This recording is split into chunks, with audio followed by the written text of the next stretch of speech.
thank you to Sudwind for organizing this. I think that it's very essential that the situation of religious minorities and freedom of religion or belief is raised in Iran. In fact, I think that some of you know that yesterday the Special Rapporteur on Iran, Mr. Ahmad Shahid, and the Special Rapporteur on freedom of religion or belief, Mr. Hainer Bilfet, issued a joint statement on freedom of religion in Iran.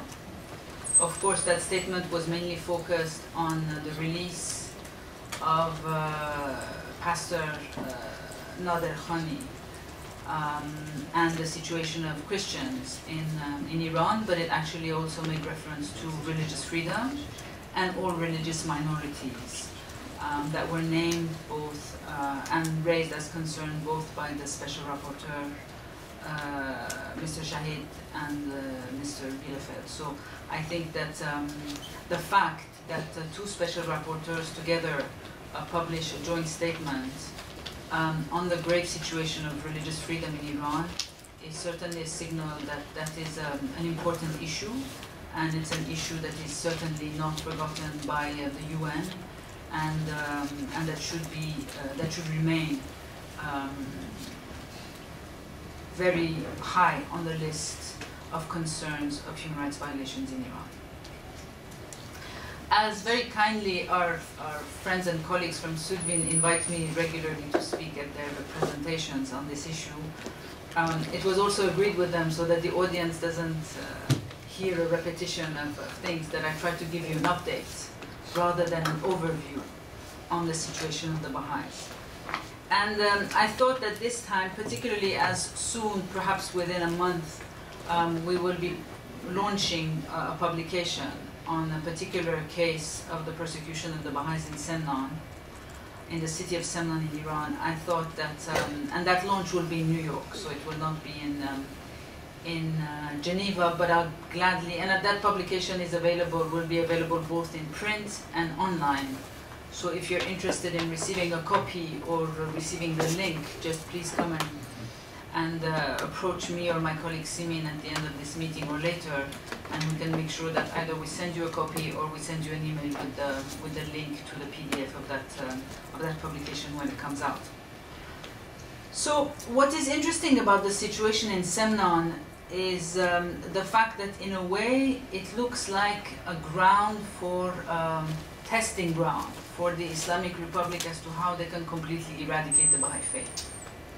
There has been a focus on that particular city, and every single option that was given to the government in order to persecute the Baha'is in that city has been used. And so we thought that it is not that things only happen in Semnan, in a way, unfortunately, because I think all these things happen all around the world, all around the country in Iran. But it is that it would be a good example to show what happens for Iranians who are Baha'is around the country.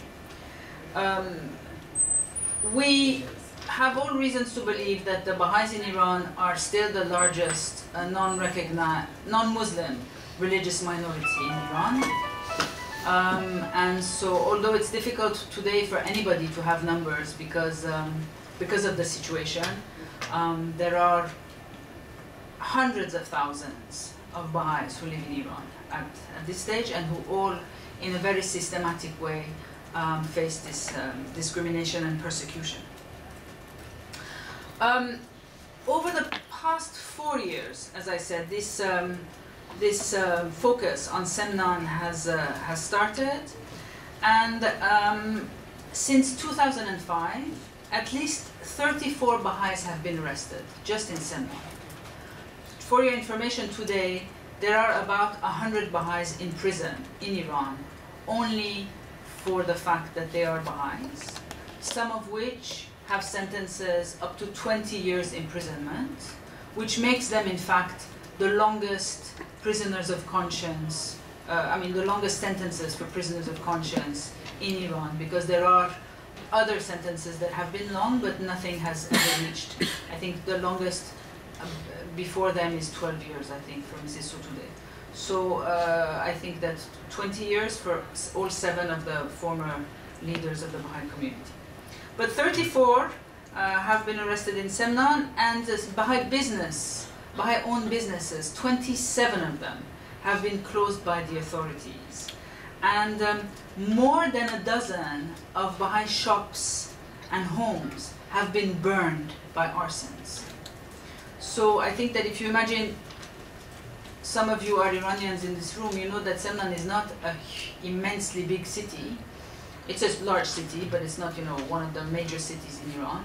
And so if you imagine the quantity that is within 4 years is quite dramatic. Of course, these raids have also, what has happened is that the Iranian government has used, as they use for a lot of, I mean most prisoners of conscience, they now use plainclothes agents to do their raids. And these raids have become more violent and violent when people are arrested. So people arrive, sometimes they even have things to hide their face, they have unmarked cars, and they come very early in the morning and they come into people's homes. They frighten the children and they use violence, and they search the rest of the places of the people. They destroy it, they confiscate books, they confiscate even family photos. Of course, they confiscate computers or anything like that. And sometimes even cash and business licenses, which really have nothing to do with freedom of religion or belief or nothing to do with being a Baha'i, are also confiscated. What has happened is that also most of these people who have been arrested in Semnan are actually young. They are between the age of 20 to 30. And in fact, we have cases of 2 young ladies who have been not only imprisoned, but also put in one of the prison which is very unsafe, particularly unsafe for young women. So it's not only a question of imprisoning, but it's also a question of how they have been detained. Some of the Baha'is in Semnan have actually been arrested, detained, served their sentences, released, and then re-arrested again, and again condemned. So there are also repeated sentences.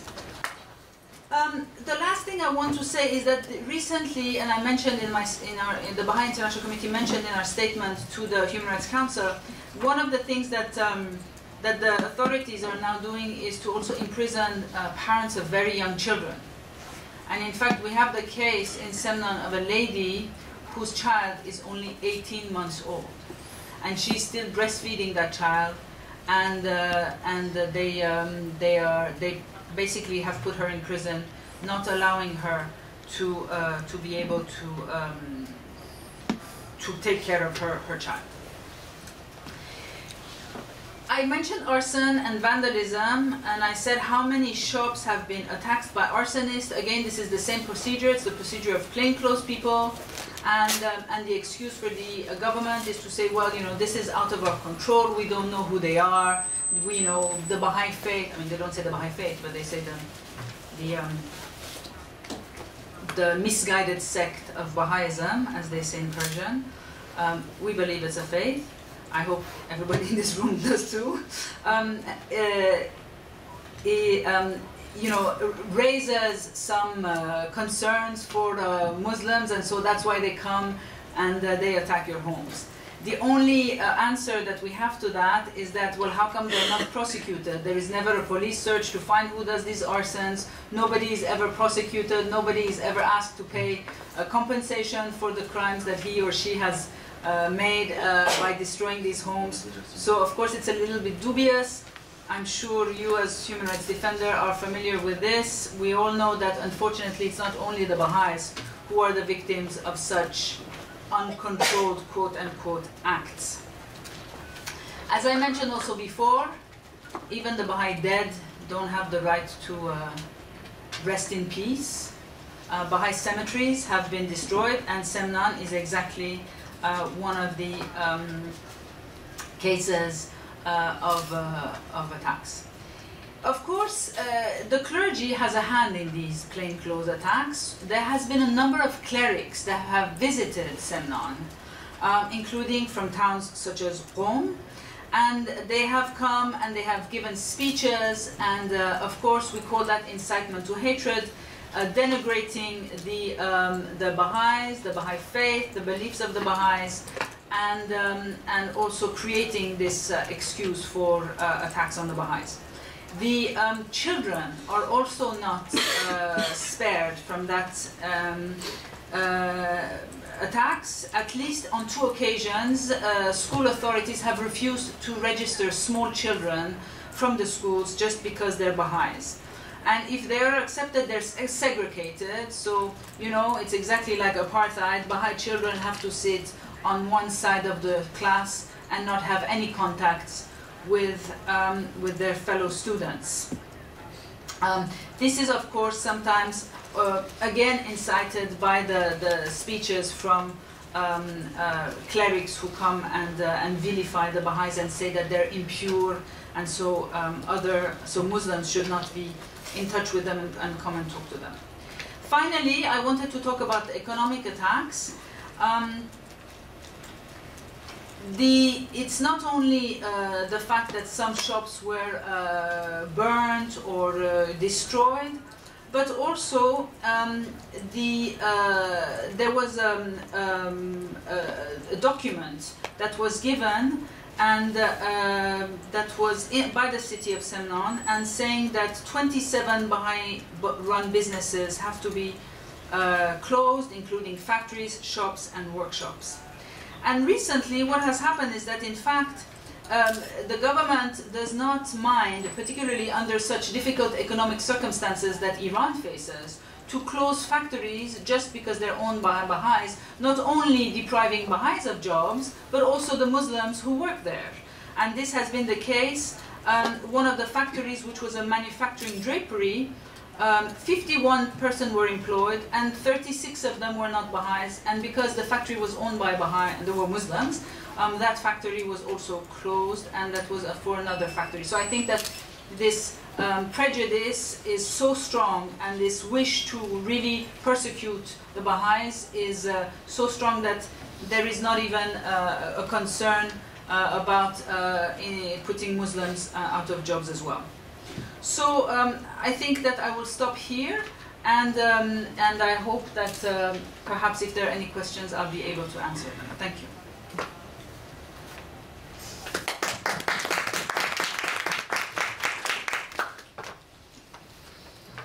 با سپاس از خانم علایی به خاطر توضیحاتی که دادن.